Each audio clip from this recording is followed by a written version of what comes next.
Bapak Ibu hadirin hadirat muliakan Allah Subhanahu wa taala, kita lanjutkan kajian kita dalam tema tentang halal haram berkaitan dengan problematika sosial. Berikutnya yang kita kaji adalah islahun Nabi sallallahu alaihi wasallam fi al-mujtama' al-madani. Jadi metode Rasulullah sallallahu alaihi wasallam di dalam memperbaiki sosial kehidupan di negara atau di Madinah. Kita tahu bahwa Rasulullah sallallahu alaihi wasallam hijrah dari Mekah ke Madinah.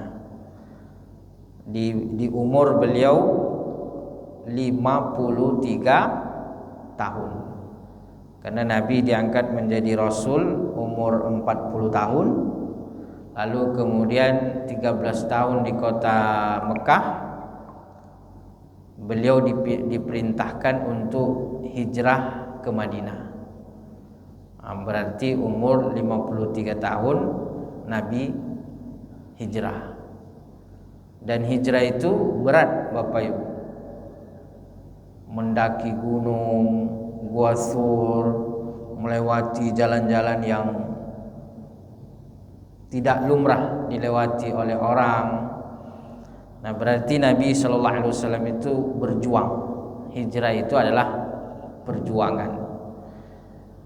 Dan di Madinah Nabi memulai hidup baru bersama dengan para sahabat yang muhajirin.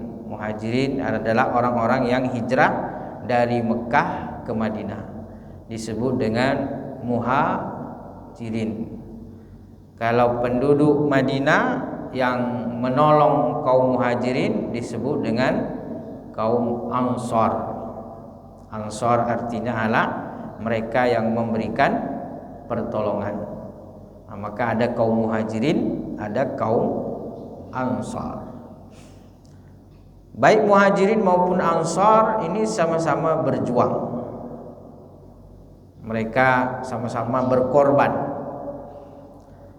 Nah, kalau di Mekah Bapak Ibu, Nabi sallallahu alaihi wasallam berusaha memperbaiki masyarakat Mekah dengan kita sebutkan menghilangkan kemusyrikan. Bagaimana Nabi mengajak agar menyembah Allah Subhanahu wa taala, beriman kepada Allah, tapi ternyata masih banyak yang ingkar. Bahkan Nabi dicaci dan dimaki. Dan Nabi tidak bisa berbuat banyak di kota Mekah karena Nabi sallallahu alaihi wasallam itu yang beriman itu belum banyak. Bahkan yang tidak mau beriman itu adalah tokoh-tokoh Mekah. Sehingga Nabi sallallahu alaihi wasallam itu agak susah bergerak di kota Mekah. Tapi ketika Nabi sallallahu alaihi wasallam hijrah, maka disinilah Nabi sallallahu alaihi wasallam, karena Nabi itu ditunggu-tunggu di Madinah, Nabi dimuliakan di Madinah. Memang orang Madinah itu sudah banyak yang beriman kepada Allah, maka di Madinah Nabi bisa berbuat lebih banyak. Karena memang di Madinah itu Nabi ditunggu-tunggu kehadirannya. Makanya ketika Nabi itu muncul, mereka mengucapkan dengan kalimat-kalimat pujian kepada Nabi. Yang sering kita dengar, tola'al badru alaina, muncul rembulan. Tola'al badru. Al-badru itu artinya adalah bulan purnama. Jadi Nabi sallallahu alaihi wasallam diperumpamakan seperti bulan purnama. Biasanya bulan purnama itu Bapak Ibu memberikan apa? Memberikan cahaya. Jadi menyenangkan, memberikan manfaat.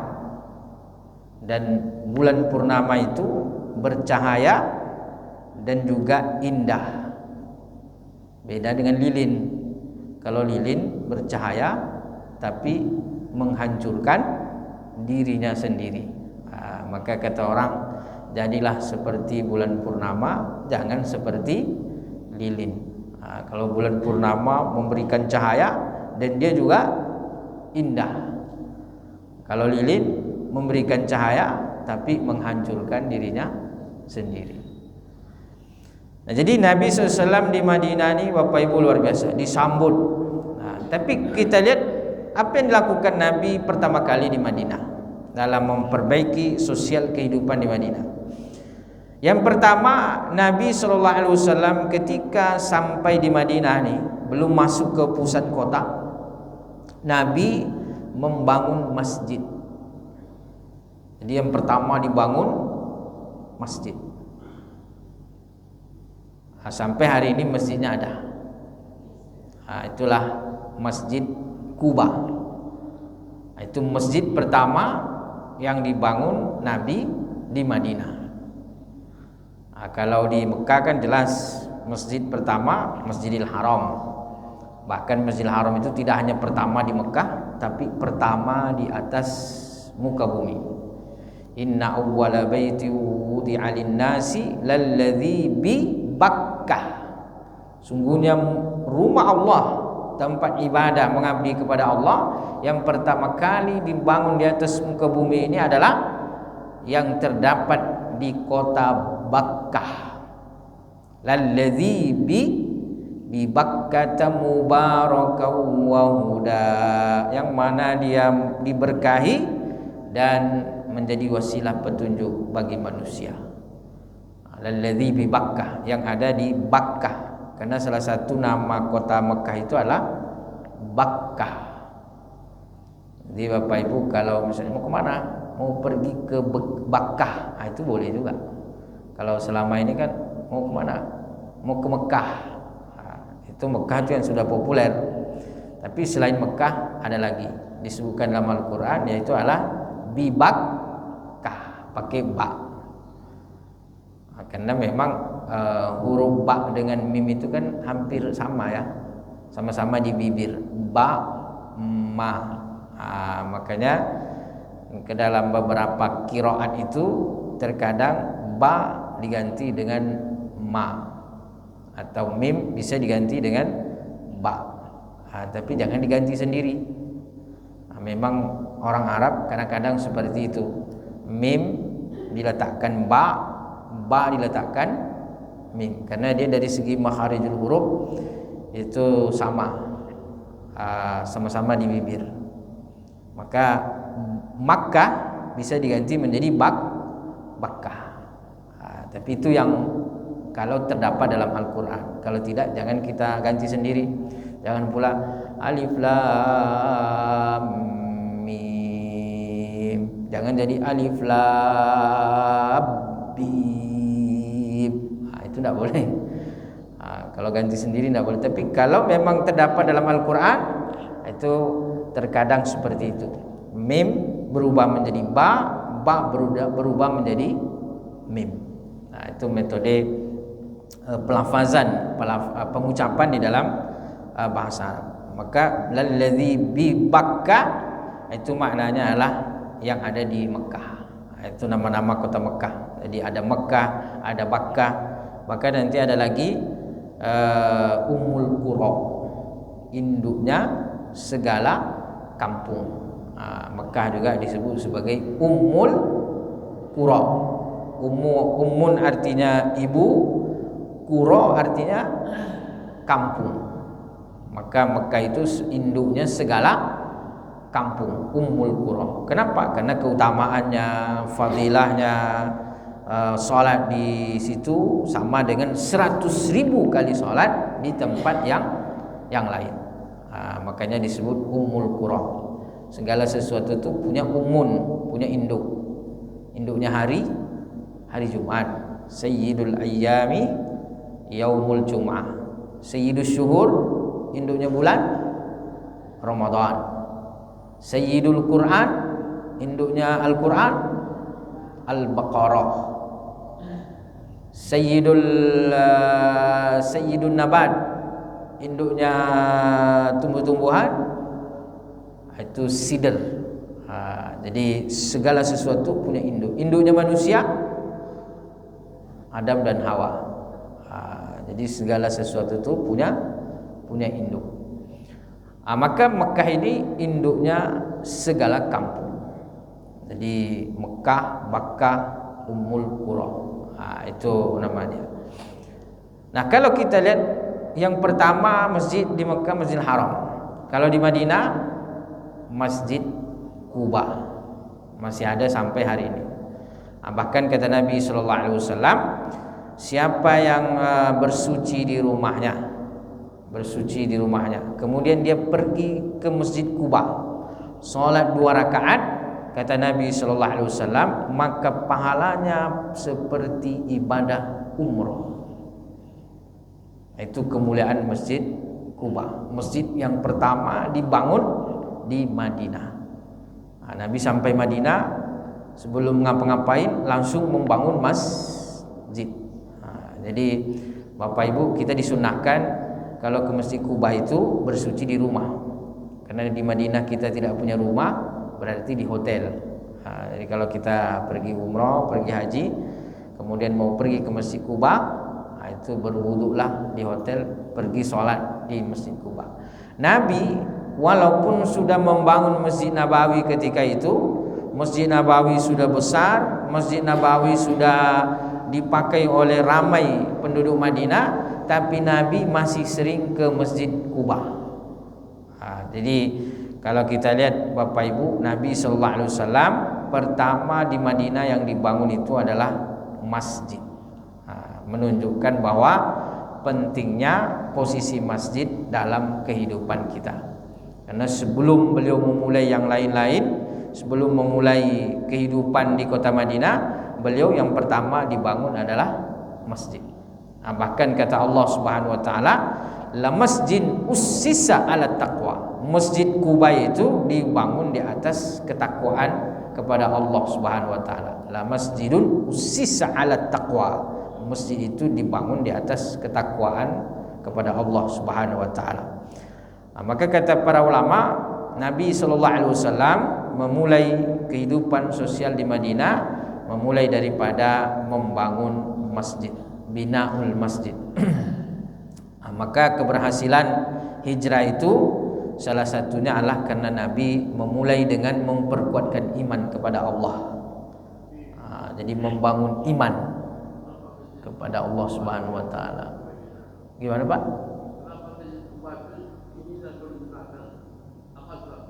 Masjid Quba kini tidak dipergunakan. Masih, Pak, masih digunakan? Masih, Pak. Masjid Quba masih. Bahkan direnovasi sudah. Masih dipakai, Pak. Jadi kalau kita pergi ke Madinah, kita biasanya dibawa ke Masjid Quba. Kan kalau Bapak Ibu pergi haji atau umroh, itu kan biasanya dibawa jalan-jalan tuh di Madinah. Biasanya di antara yang pertama dikunjungi itu adalah Masjid Quba. Itu yang pertama. Masjid Quba, sholat situ. Baru nanti ada Masjid Qiblatain, Masjid 2 kiblat. Itu masih, Pak, masih dipakai dua-dua itu. Masjid Quba memang tidak tidak seramai daripada Masjid Nabawi. Karena kalau Masjid Nabawi kan itu pusatnya, selain pusat kota Madinah, dia juga menjadi pusat aktivitas daripada para pengunjung Madinah. Memang ke Masjid Nabawi. Tapi kalau Masjid Quba ini dipakai oleh penduduk sekitar, karena di situ ada juga penduduknya. Maka Masjid Quba sampai hari ini itu tetap dipakai, direnovasi dia, tapi tetap menjaga bangunan aslinya, walaupun sudah direnovasi. Jadi Bapak Ibu, kita bisa sholat di Masjid Quba sampai hari ini. Biasanya kita dibawa tuh. Tapi kalau Bapak Ibu ingin pergi sendiri, ya jangan ikut rombongan, tinggal bayar ada taksi atau ada angkutan umum. Biasanya kita bisa pergi sendiri untuk sholat di sana. Nabi Shallallahu Alaihi Wasallam setelah sholat zuhur, beliau biasanya menjelang asar itu beliau ke Masjid Kuba, sholat 2 rakaat, pulang lagi, nanti sholat asarnya di Masjid Nabawi. Itu kebiasaan Nabi SAW.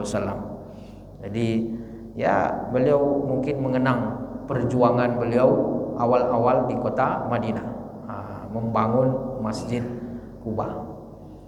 Makanya kalau kita tadi pergi ke sana, itu kita dibawa mengunjungi Masjid Kuba, Masjid Qiblatain, semua ini masjid bersejarah. Kalau Masjid Kuba, masjid pertama kali dibangun oleh Nabi. Kalau Masjid Qiblatain, masjid 2 kiblat. Jadi 2 rakaat disebutkan dalam riwayat itu terjadi waktu sholat asar, 2 rakaat sholat menghadap ke Baitul Maqdis, 2 rakaat lagi menghadap ke Ka'bah. Jadi dua-dua, makanya bersejarah. Dalam sholat itu terjadi 2 kiblat. 2 rakaat pertama ke Baitul Maqdis, 2 rakaat terakhir ke Ka'bah. Maka saat sholat itu Nabi sedang sholat bersama dengan para sahabat, datang malaikat Jibril membawa wahyu bahwa Allah Subhanahu wa taala memerintahkan kepada Nabi untuk menjadikan Ka'bah sebagai kiblat. Dan itu memang yang ditunggu-tunggu oleh Nabi. Qad nara taqalluba wajhika bis sama'i falanuwalliyannaka qiblatan tardaha. Kata Allah, sungguh kami sering melihat wajahmu menengadah ke langit wahai Muhammad. Qad nara taqalluba wajhika bis sama'. Kenapa Nabi menengadah ke langit? Menunggu wahyu, berharap datangnya wahyu agar Ka'bah itu berubah, kiblat itu berubah dari Masjidil Aqsa kepada Masjidil Haram. Kenapa? Karena Nabi itu sangat mencintai Ka'bah, Masjidil Haram. Nabi terpaut hatinya. Jadi Nabi itu pinginnya Ka'bah, kiblat Ka'bah itu menjadi kiblat. Nah, tapi Nabi malu meminta kepada Allah. Nabi tidak meminta, ya Allah jadikanlah Ka'bah ini Masjidil Haram sebagai kiblat sholat bagi kami. Nabi tidak pernah meminta. Hanya saja Nabi berharap. Tapi karena Allah Maha tahu apa yang ada dalam diri Nabi, maka kemudian Allah wujudkan. Qad nara taqalluba wajhika fis sama'. Kami sering melihat wajahmu menengadah ke langit. Maka kata Allah, pada hari ini falanuwalliyannaka qiblatan tardaha. Pada hari ini maka palingkanlah wajahmu ke arah masjid atau Ka'bah yang engkau sukai. Maka disebutkan waktu itu 2 rakaat asar itu Nabi berbalik menghadap ke Ka'bah. Jadilah 2 kiblat. Dan itu Bapak Ibu dia 180 derajat.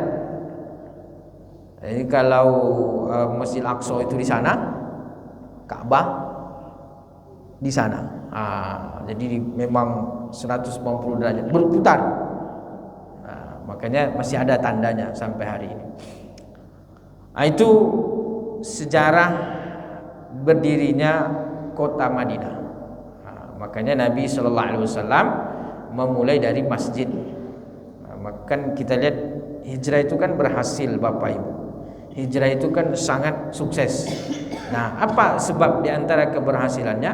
Karena Nabi SAW memulai di Madinah itu dengan membangun masjid, membangun keimanan kepada Allah Subhanahu wa taala. Maka kemudian setelah itu Nabi SAW masuk ke kota Madinah, dan kemudian selain daripada membangun masjid di kota Madinah, Nabi SAW mempersaudarakan kaum Muhajirin dan kaum Ansar. Jadi setelah Nabi membangun Masjid Kuba, lalu kemudian yang kedua Nabi sallallahu alaihi wasallam akha bainal muhajirina wal ansar.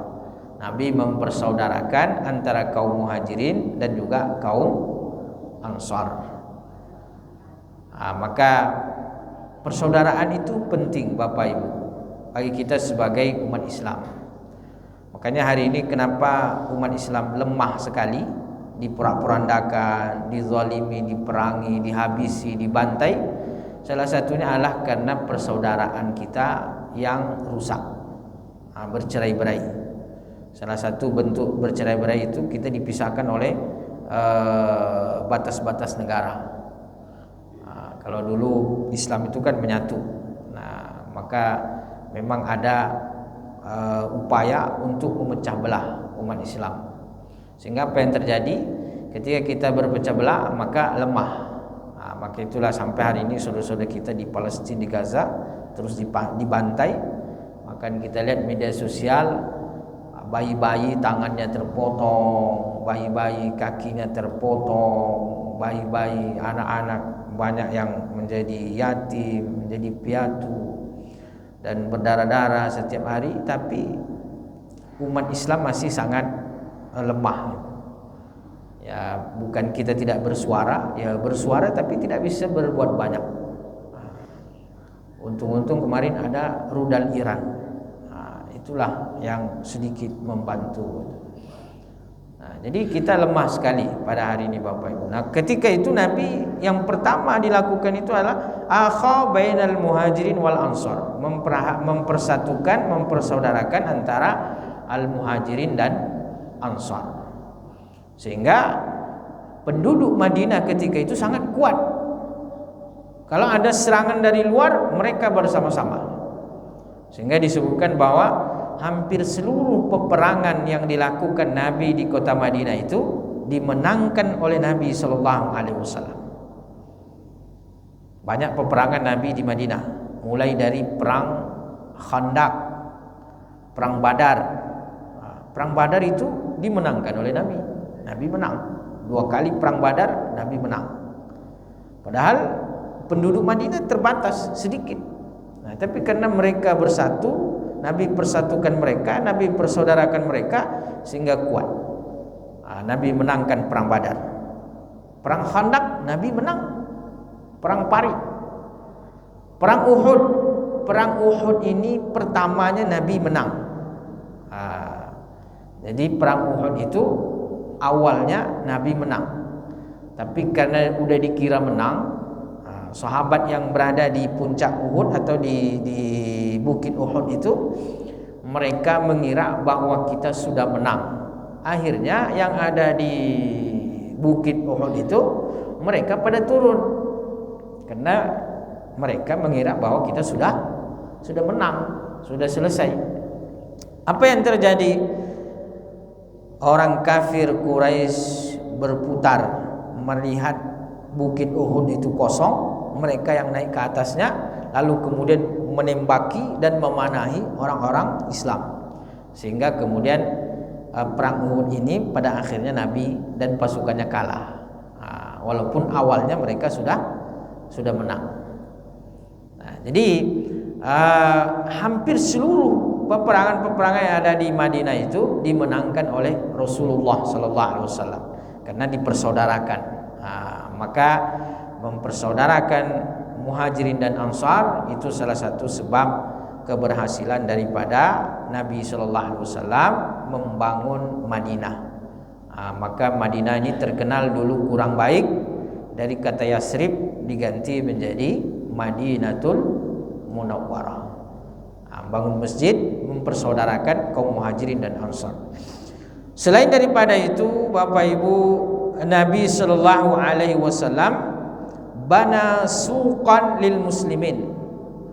Jadi memperkuat iman kepada Allah dengan membangun masjid, memperkuat kekuatan dengan persaudaraan. Kemudian Nabi membangun pasar. Jadi ketika Nabi di Madinah, Nabi bangun pasar. Ini simbol apa pasar ini? Simbol kekuatan ekonomi. Maka salah satu sebab kuatnya negara itu ekonominya harus kuat. Makanya Nabi bangun pasar. Padahal waktu itu di Madinah sudah ada pasar, tapi Nabi Shallallahu Alaihi Wasallam membangun pasar untuk menguatkan ekonomi umat Islam. Dan pasarnya sampai hari ini masih ada. Itu pasar yang ada dekat Masjid Nabawi. Bapak Ibu biasanya kalau kita ke Masjid Nabawi itu kita belanja tuh. Ada pasar dekat Masjid Nabawi. Itu pasar yang dibangun oleh Rasulullah Sallallahu Alaihi Wasallam sampai hari ini. Maka dari pasar ini muncullah orang-orang kaya dari kalangan sahabat.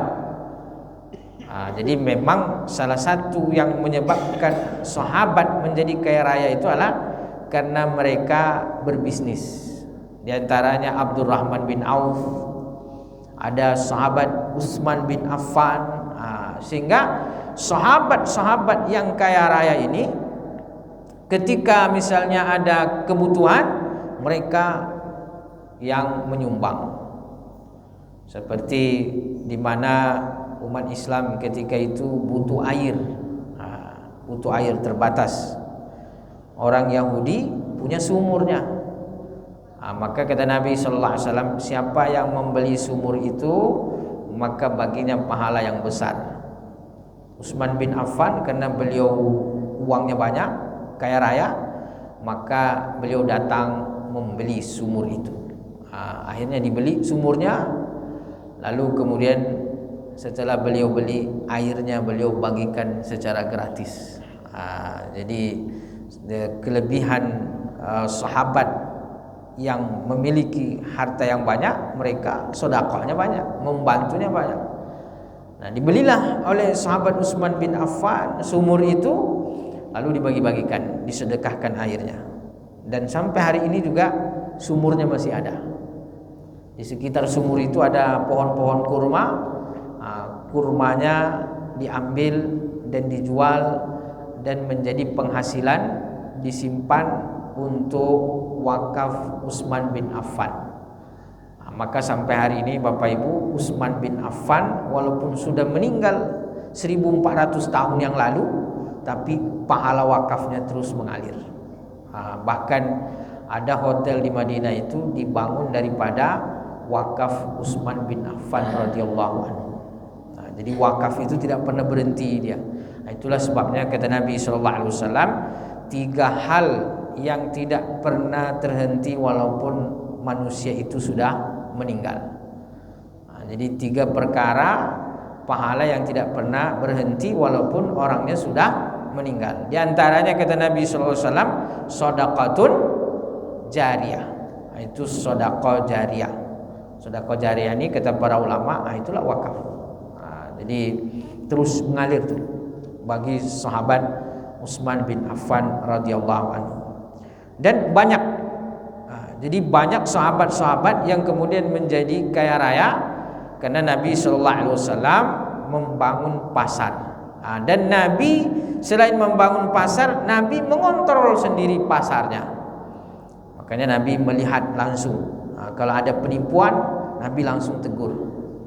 Ada orang menjual buah yang mana buah ini ditumpuk, lalu kemudian Nabi sallallahu alaihi wasallam melihat, mengecek, ternyata buah itu di bawahnya basah. Lalu kemudian Nabi sallallahu alaihi wasallam mengatakan, "Kenapa ini basah, wahai penjual makanan?" Kata penjual makanan buah tadi, "Dia asabahu balalan ya Rasulullah." Terkena hujan tadi ya Rasulullah. Maka kata Nabi SAW, kalau begitu kenapa yang basah itu tidak ditaruh di atas? Ala tada'hu fi fawq hatta yarahun nas. Kenapa tidak taruh di atas agar dilihat oleh orang? Kemudian kata Nabi SAW, man ghasyana falaysa minna. Siapa yang tipu menipu, berbohong dalam urusan muamalah ini, bukan ciri daripada umatku.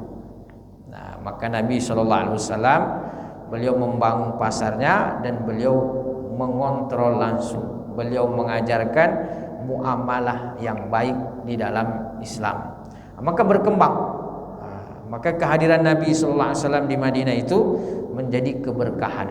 Kehadiran Nabi di Madinah itu menjadi kebaikan tidak hanya umat Islam yang ada di kota Madinah, tapi seluruh penduduk Madinah, termasuk non-muslim. Makanya Nabi menjaga semuanya. Tidak hanya menjaga umat Islamnya, tidak hanya menjaga sahabat-sahabat yang sudah masuk Islam, tapi juga orang-orang yang belum Islam di Madinah. Bahkan ada ungkapan Nabi yang sering diungkapkan bahwa Nabi memberikan jaminan kepada seluruh penduduk Madinah termasuk non-muslim. Bahkan kata Nabi sallallahu alaihi wasallam, "Man adza dzimmiyan faqad adzani." Siapa yang menyakiti non-muslim, karena waktu itu umat Islam di Madinah sudah banyak, sudah kuat. Ada orang-orang non Muslim, ada orang Yahudi. Jadi di Madinah tuh Bapak Ibu ada Yahudi juga. Dan bahkan Yahudinya ada yang masuk Islam. Ada namanya Abdullah bin Salam. Ini orang Yahudi masuk Islam. Jadi Yahudi itu ada juga masuk Islam. Maka oleh karena itu kalau berdoa kita jangan ya Allah binasakanlah orang-orang Yahudi. Itu kurang tepat. Karena orang Yahudi itu juga ada yang masuk Islam, ada Islamnya juga, ada yang baik juga gitu. Tapi kalau mau doakan ya Allah hancurkanlah orang-orang Yahudi yang zalim. Jadi yang zalimnya bukan semuanya, karena ada juga yang baik-baik. Di Madinah itu ada juga orang-orang Yahudi. Tapi memang orang Yahudi di Madinah ini sering mengingkari daripada perjanjian dengan Nabi Sallallahu Alaihi Wasallam. Jadi bukan hari ini aja, memang sudah dari dahulu seperti itu. Bahkan pernah mereka diusir oleh Nabi Sallallahu Alaihi Wasallam karena perjanjian diingkari, berjanji diingkari, akhirnya diusir oleh Nabi Sallallahu Alaihi Wasallam. Tapi yang baik-baik Nabi jaga.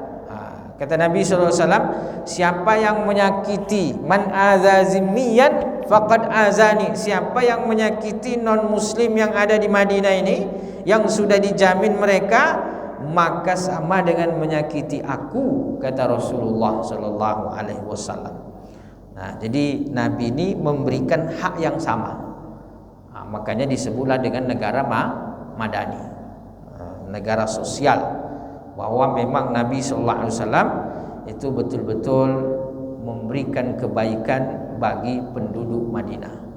Maka kemudian di Madinah Islam menjadi kuat, Islam menjadi hebat. Kenapa? Karena Nabi Sallallahu Alaihi Wasallam memperbaiki kehidupan sosial secara umum, sehingga hijrah itu sangat berhasil. Maka oleh karena itu tidak lama di kota Madinah, sekitar 8 tahun, Nabi Sallallahu Alaihi Wasallam kembali ke kota Mekah.